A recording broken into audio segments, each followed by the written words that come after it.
সিলেটে বন্যা পরিস্থিতি স্থিতিশীল রয়েছে। বন্ধ হয়েছে উজান থেকে নেমে আসা পানির ঢল, তবে সকাল থেকে থেমে থেমে বৃষ্টি হচ্ছে।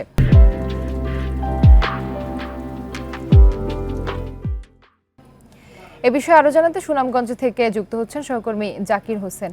জাকির, সিলেটে বন্যা পরিস্থিতি কিছুটা স্থিতিশীল রয়েছে, সুনামগঞ্জে বন্যা পরিস্থিতির কি অবস্থা? বৃষ্টিপাত হচ্ছে কিনা, আবহাওয়া পরিস্থিতি কেমন রয়েছে? দেখুন, সিলেটের বন্যা পরিস্থিতি যখন উন্নত হয়, সুনামগঞ্জের বন্যা পরিস্থিতির অবনতি হয়। এটার কারণ হচ্ছে সুনামগঞ্জের সিলেটের পানিটা কিন্তু সুনামগঞ্জের সুরমা নদী হয়ে আসে। আপনাকে আমি একটা নতুন তথ্য দিই, সেটা হচ্ছে আমি কিছুক্ষণ আগে কথা বলেছিলাম ছাতক উপজেলা নির্বাহী কর্মকর্তার সাথে। তো তিনি আমাকে জানিয়েছেন তার উপজেলায় এখন পর্যন্ত 3টি ইউনিয়নের মানুষ কিন্তু পানিবন্দী অবস্থায় আছে।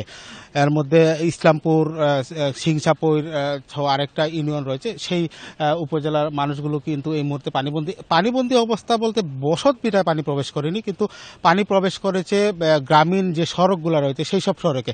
আর আমি এখন কথা বলে এসেছিলাম পানি উন্নয়ন বোর্ডের নির্বাহী কর্মকর্তা মামুন হাওলাদারের সাথে। তিনি আমাকে একটা তথ্য দিয়েছেন, সেটা হচ্ছে যে স্বল্পমেয়াদী একটা বন্যা পরিস্থিতির সৃষ্টি হবে আগামী 48 ঘন্টার ভিতরে। কিন্তু এই বন্যা পরিস্থিতি যদি সৃষ্টি হয় তাহলে কিন্তু একটা দীর্ঘমেয়াদী ভাবে অবস্থান করবে।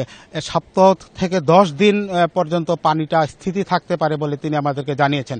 আর এখন যেভাবে পানি বৃদ্ধি পাচ্ছে, আপনি নিশ্চয়ই দেখতে পাচ্ছেন, আমরা একেবারে সীমান্তের কাছাকাছি অবস্থান করছি। নদীর ওপারেই হচ্ছে সুনামগঞ্জের শেষ সীমান্ত। তো এই নদী দিয়েই কিন্তু পাহাড়ি ঢলটা আসছে। পাহাড়ি ঢল সকাল থেকে যদিও একটু কম ছিল, কিন্তু এখন এই মুহূর্তে পাহাড়ি ঢল কিন্তু তীব্র গতিতে পাহাড়ি ঢল আসছে। আবার আরেকটা বিষয় হচ্ছে থেমে থেমে বৃষ্টিপাত হচ্ছে। বৃষ্টিপাতের কারণেই কিন্তু সুনামগঞ্জে সুরমা নদীর পানি বৃদ্ধি পাচ্ছে।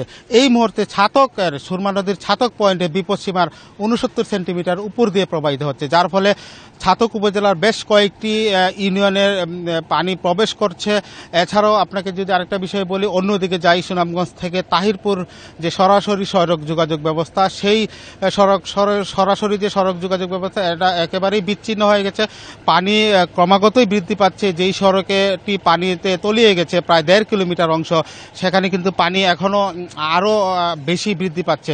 তো জাদুকাটা নদী, তাহিরপুরের যে সীমান্ত নদী জাদুকাটা, সেই জাদুকাটা নদীও বৃদ্ধি পাচ্ছে। জাদুকাটা নদীর তীরের যে বেশ কয়েকটি গ্রাম রয়েছে, সেই সমস্ত গ্রামের অবস্থা কিছুটা নাজুক। পানি প্রায় ছুঁইছুঁই অবস্থা। আমরা দেখেছি কিছু বিদ্যালয়ের আঙিনায় পানি প্রবেশ করতে শুরু করেছে। তো সার্বিকভাবে আমরা বলতে পারি, এখন যেভাবে পানি বৃদ্ধি পাচ্ছে এবং পানি উন্নয়ন বোর্ড যেটা বলছে আগামী 48 ঘন্টার ভিতরে বন্যা পরিস্থিতি সৃষ্টি হবে, সেই অবস্থা সৃষ্টি হওয়ার সম্ভাবনা সবচেয়ে বেশি দেখা যাচ্ছে। এই ছিল আমার কাছে সুনামগঞ্জের বন্যা পরিস্থিতি সর্বশেষ চলেছে। আর সুনামগঞ্জ থেকে বন্যা পরিস্থিতির খবর জানাচ্ছিলেন সহকর্মী জাকির হোসেন।